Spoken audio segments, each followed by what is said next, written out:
Hello everyone, and welcome to another Trademark Information Network special report. In this segment, we'll discuss what you need to know about responding to the most common type of USPTO office action, a non-final office action issued by a USPTO examining attorney. For information on how to respond to other types of office actions, review your office action carefully and follow the response link to access the appropriate form. Before we take a closer look at the actual form for responding to a non-final office action, let's go over a little background. We can use one of the trademark timelines found on the USPTO.gov website for reference.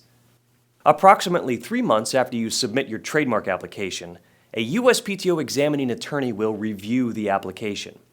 If the examining attorney determines that the mark cannot be registered or that certain requirements have not been met, the attorney will issue a letter, also known as an office action. The office action identifies any problems with the application and gives you an opportunity to address or correct them. As you can see from the timeline, you usually have 6 months from the issue date to respond to the letter. Sometimes the deadline is shorter though, so be sure to double-check your office action. If you do not submit a timely response, your application will go abandoned, meaning that the application process has ended and your mark will not register.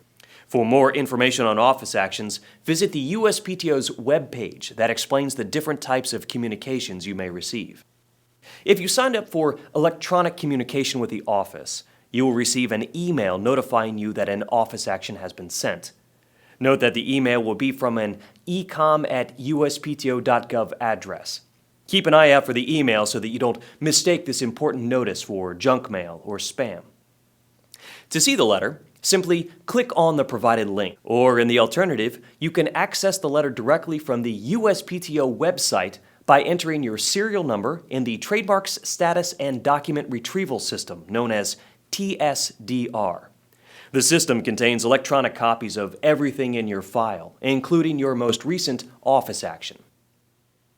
Be sure to check the practice tips in the Trademark News and Notices portion of the USPTO website to learn how to ensure that you receive all USPTO emails. Note that you may list up to 5 email addresses, with one designated as the primary address for correspondence purposes and the others for receiving courtesy copies. And remember, the office prefers electronic delivery to paper, so the USPTO will mail a paper copy of the office action only if you did not authorize email communication with the office. Regardless of whether your office action is sent electronically or on paper, the best way to respond for faster and more efficient processing is the Trademark Electronic Application System, or TEAS, T-E-A-S. TEAS has a specific electronic form called the Response to Office Action form that you can use to respond to the office action. It's all available through the USPTO.gov website. Before responding, however, remember that it is very important that you read the entire office action. I know it can look overwhelming, especially with all the legal citations and legal words. But the office action tells you the legal problems with your application and provides you with the legal reasoning supporting any refusals and requirements. When possible, though, the office action will give you examples and suggestions of ways to overcome certain refusals and fulfill outstanding requirements, so be sure to keep an eye out for them. Your response must cover each and every point raised in the office action. After you take the time to really read and understand the issues, if you're still having trouble, feel free to call or email the assigned examining attorney. The examining attorney can't give you legal advice, but you can discuss the issues to make sure you understand them, and in some cases, maybe even resolve most or all of the issues over the phone. Contact information for the examining attorney is found at the end of the office action.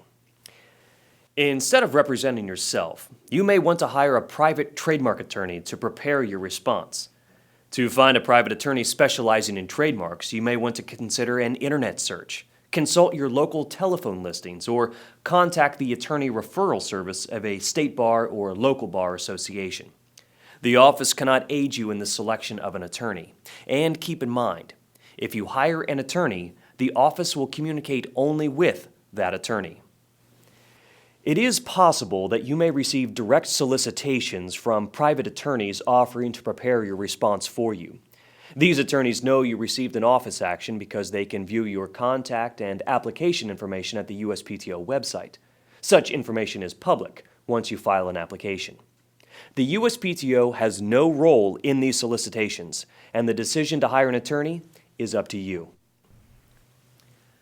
Once you've read and understood the office action, it's time to respond. So, let's take a look at the T's Response to Office Action form. Essentially, it's a two-step process to create and complete the Response to Office Action form. Step 1 is checking the appropriate boxes for every issue in your office action. And Step 2 is actually filling out the Response to Office Action form.